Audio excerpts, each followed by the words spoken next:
booking save. We take New Japan to January 2026 Wrestle Kingdom 20. Today we have got Battle in the Valley. I'm excited for this show and I hope you guys are too. We are in the San Jose Civic Center and, well, I've kind of given you the introduction with the match graphics, so let's not waste any more time. Let's get right into the show.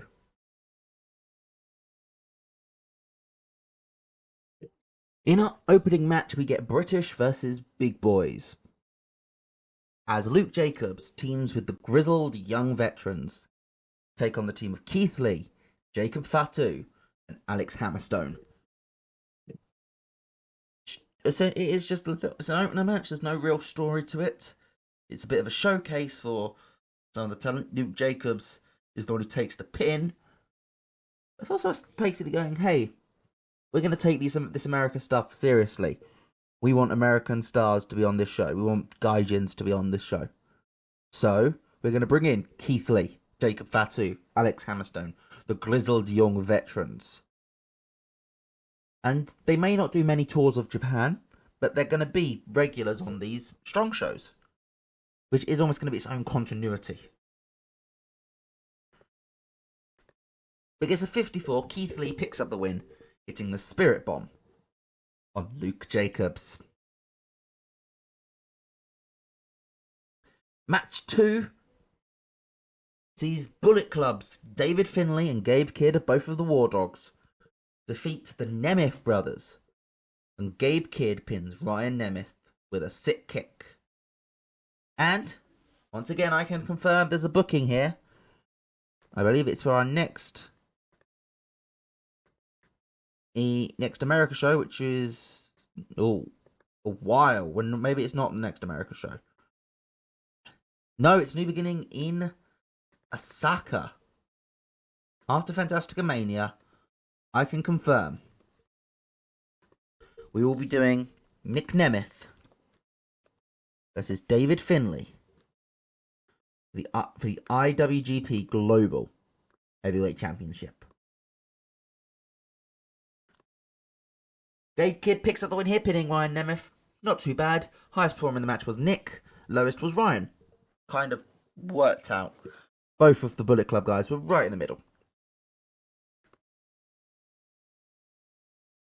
The Gates of Agony get a quick match. Obviously, they were in the Tag League last year, so I thought we'd bring them in for these US shows, and they lose to Tenkoji because I don't think Kojima and Tenzan were not losing to unknowns in America, and that's normally they're unknowns in an American major company as well. So, kind of makes sense for Tenkoji to pick up the win here. Kojima though hits the actual win with pinning Toru Leone with the cutter.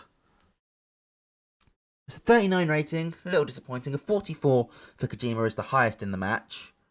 Both teams have chemistry buffs, which is great. I think, yeah, Gates of Agony could be a great little team to play around with once we've resplit the strong openweight tag team titles.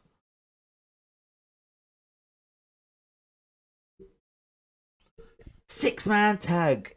As Provisional KOPW, Taiji Shimori teams with ABC, Ace Austin and Chris Bay of the Bullet Club to take on Leo Rush of Chaos and Top Flight, representing AEW. Pretty much everyone in this match except for Taiji Shimori debuting, and Leo Rush. But it gets a 62. It was a great high spot, great junior match. It's a 63 for Dante, a 64 for Bay, a 59 for Ishimori. Kind of would be interesting to see how ABC and Top Flight do over in Japan, what their ratings are going to be. But basically, after the match, this is where, I mentioned it in the previous episode, where Taiji Ishimori will announce his match stipulation for the KOPW match against Great Khan. And he is going for the Ring Fit Challenge.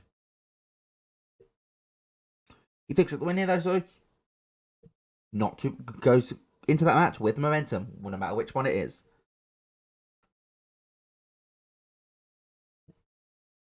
Representing CMLL, Volador Jr., Mystico, and Hechicero defeat Team Filthy, Tom Lawler, Jorah Nelson, and Royce Isaacs. It goes 12 minutes, and it's Hichiselo who picks up the win after pinning Joel Nelson with El Conjuro. Basically, we're building up to, we've got Fantastica Mania coming across the horizon.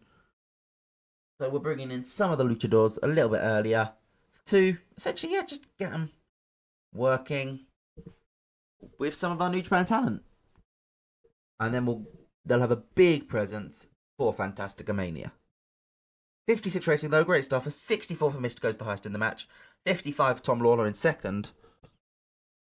53 for Chiselo and 51 for Volador Jr. I definitely put the right team over.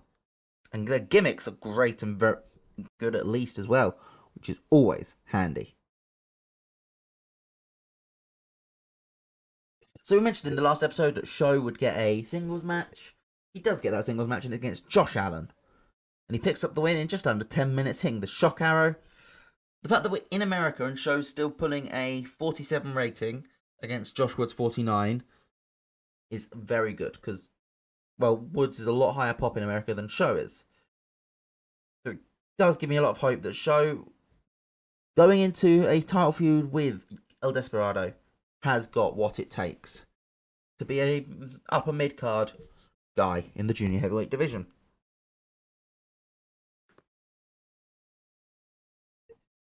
Six-man tag team action as Chaos. I haven't fully went more into the faction yet, but Orange Cassidy, Rocky Romero, and Kazuchika Okada take on Minoru Suzuki and the Cologne dynasty of Eddie and Orlando Cologne. Look, I don't really know why I brought the Colognes in, but they fit here ish. Yeah. They are absolutely just going to be a team which is around in the strong openweight division.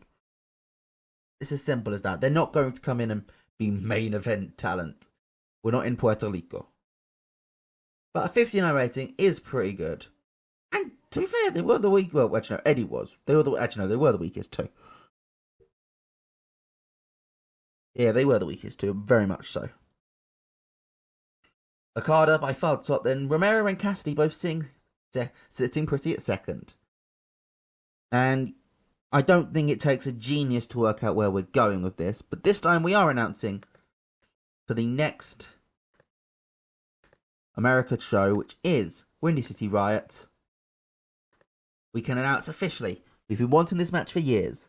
The pandemic didn't let us have it. Orange Cassidy versus Minoru Suzuki is official.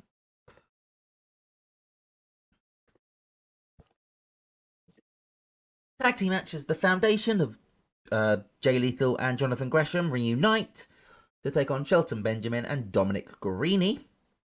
And it goes 8 minutes, and it is Lethal who picks up the victory when Dominic Guarini is pinned with the lethal injection. All four guys debut here. Great chemistry for the Foundation.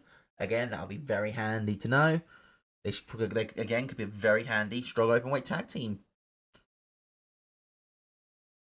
And Benjamin as well is also going to be a very useful hand to have around. He's a very good technical wrestler. He's also going to have the psychology to help boost some of these road agencies, because a lot of them are on the New Japan brand rather than the Strong brand.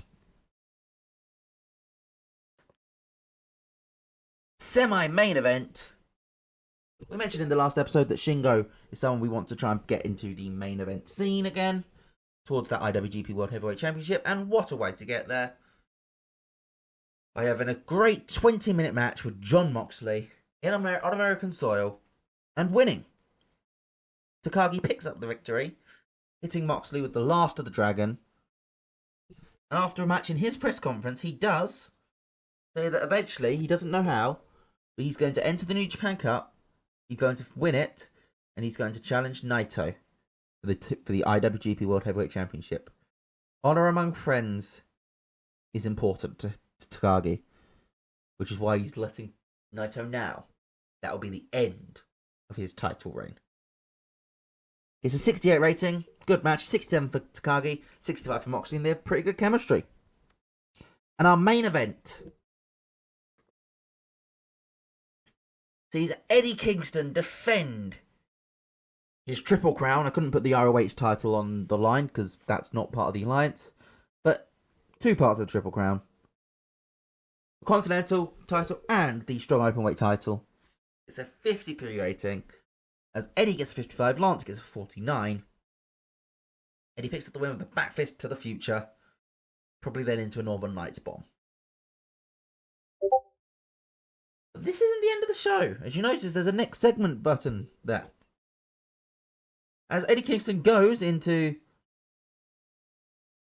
his post-show press conference, and he gets jumped by Lance Archer and a returning Davey Boy Smith Jr. The Killer Elite Squad are back, and they're after the Strong Openweight title. It's a 38 rating. Honestly, I'm so glad this is a lesser show, but we need to boost our stuff in America, which is why I brought loads of American talent in, because it gives a little boost to us.